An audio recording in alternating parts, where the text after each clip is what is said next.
আসসালামু আলাইকুম, আশা করি সবাই ভালো আছেন। আমিও ভালো আছি। ক্যান্টনমেন্ট অর্থাৎ আমার নিচের বাসা আমরা এক রাত স্টে করছি, তাই আর কি পরের দিন সকালবেলা ঘুম থেকে উঠে দেখি আমার নিচের মেজো ছেলে স্কুলে যাওয়ার জন্য রেডি। এই ফুয়াদ, গাড়ি ভাড়া নিবি না? ক্যান্টনমেন্টের ভেতরেই ওদের স্কুল আছে, আর ক্যান্টনমেন্ট এরিয়া যেহেতু অনেক বড়, ওরা তো আর হেঁটে যেতে পারবে না স্কুলে, তাই ওদের জন্য আবার বাসের ব্যবস্থা আছে। ওইটার ভাড়াই আবার রোজেরটা রোজ দিয়ে দিতে হয়। নিচে আবার ওর ছেলেকে গাড়ি ভাড়া দিয়ে শার্টের কলার ঠিক করে দিল, দেন ওকে বিদায় দিল। আর এইদিকে আমার নিচের ফ্ল্যাটের সামনে তো জুতার মেলা, জুতা দেখলেই মানুষ বুঝতে পারবে এই বাসায় গেস্ট আছে। ও যাচ্ছিল, ওর পেছন পেছন আমার মেজো বোন, আমি, আমার নিচ, আমরা আবার একটু নিচে নামলাম ঘোরার জন্য। যেহেতু আমার অন্যান্য বোনেরা ভাবিরা এখনো ঘুম থেকে উঠেনি, তাই আমরা নিচে নেমে গেছি সকালের ওয়েদারটা এনজয় করার জন্য। ওদের স্কুল বাস ওদের বিল্ডিং এর নিচে এসে পড়ছে। এক এক করে সব বাচ্চারাই গাড়িতে গিয়ে উঠতেছে।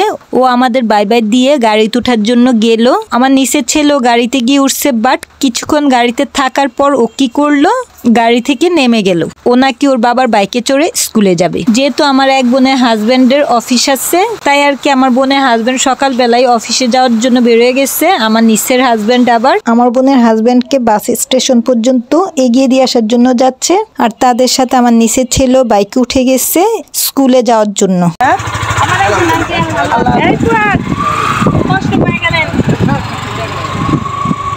আমরা আবার তাদের বিদায় দিয়ে চলে গেছি আমার নিচের গাছগুলো দেখার জন্য। ওর মরিচ গাছে কয়েকটা মরিচ ধরছে, আমি ওখান থেকে আবার 2টা মরিচ পারলাম। যদিও আমার নিচের এখন গাছগাছালি তেমন নেই, যেহেতু ওর বাচ্চাগুলো ছোট, ওদের টেক কেয়ার করতে হয়, দেন পাখিগুলোর করতে হয়, যার কারণে আর কি গাছগাছালি এখন খুব কমায় ফেলছে। আদারওয়াইজ ওর আগে অনেক গাছ ছিল। আর এইদিকে আরেকটা জিনিস দেখলাম, ওটা আমার ভালোই লাগলো। এই যে টবের মধ্যে কিউট একটা ছোট্ট বাঁধাকপি হইছে। আর এইদিকে আমার নিচে আবার ওর গাছের আগাছাগুলো পরিষ্কার করে ফেলছে। যাই হোক, 2টা মরিচ নিয়ে তো আমরা ওর ফ্ল্যাটে এসে পড়ছি, আর এসে দেখি সবাই ঘুম থেকে উঠে গেছে। আমি তো এই 2টা মরিচ এনে সবাইকে দেখাচ্ছিলাম যে দেখো ওর গাছে মরিচ ধরছে, ওইটাই নিয়ে আসছি। এইদিকে আমাদের ফুলটুসিও ঘুম থেকে উঠে দুষ্টুমি শুরু করে দিচ্ছে। আর আমার নিচের ব্যালকনিতে এসে দেখি পাখিগুলো সব কিচিরমিচির শব্দ করছে। ওর একটা পাখি যে মারা গেছে, এটা এখনো ব্যালকনির মধ্যে আছে।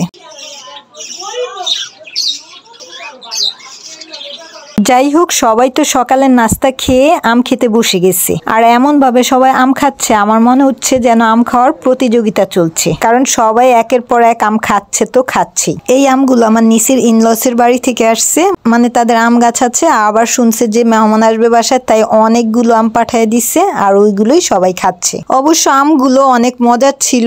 এই যে এইখানে কতগুলো আম, আবার এইখানে কতগুলো আম, মানে যার যখন মন চাচ্ছে সে তখনই আম খাচ্ছিল।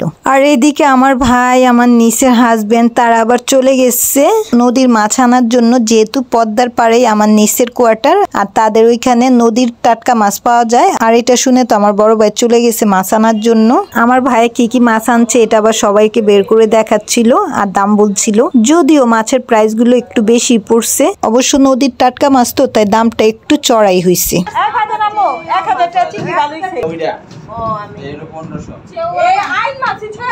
যাই হোক, আমরা দুপুরে খাওয়া দাওয়া শেষ করে বিকেল বেলা একটু নিচে চলে গেছি বাচ্চাদের ঘোরানোর জন্য। যেহেতু সন্ধ্যাবেলা আমরা ঢাকায় ব্যাক করব, তাই বাচ্চাদের ঘোরানোর জন্য বিকেল বেলা একটু নিচে নামছিলাম। এইদিকে আমাদের এই ফুলটুসি, তোর বাবা থাকলে কিছুই করতে মনে চায় না, শুধু বাবার কোলেই থাকে। এখন যেহেতু ওর বাবা নেই, অফিসে চলে গেছে, তাই আর কি করবে, স্লাইসে চড়ছে, দৌড়াদৌড়ি করছে, মানে ভালোভাবেই খেলাধুলা করছিল। বাট ওর বাবা থাকলে ও এগুলো কিছুই করে না, সারাক্ষণ বাবার কাছেই থাকে। ও তো এই স্লাইসে ওর ভাইকেও চড়তে দিচ্ছে না, ও নিজেই চড়বে, আর কাউকে চড়তে দিবে না। তাই ওর ভাই কি করলো, আরেক জায়গা থেকে আরেকটা বেবি স্লাইস নিয়ে আসছে চড়ার জন্য। যাই হোক, ওরা তো বেশ কিছুক্ষণ টাইম খেলাধুলা করলো।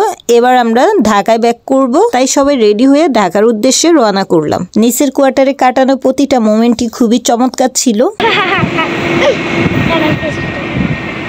আজকের জন্য বিদায় নিচ্ছি। সবাই ভালো থাকবেন, সুস্থ থাকবেন, আর বেশি বেশি করে আমাকে লাইক, শেয়ার, কমেন্ট, সাবস্ক্রাইব করে সাপোর্ট করবেন, আর চোখ রাখবেন আমার চ্যানেলে নিত্য নতুন ভিডিও দেখার জন্য। ধন্যবাদ সবাইকে। আল্লাহ হাফেজ।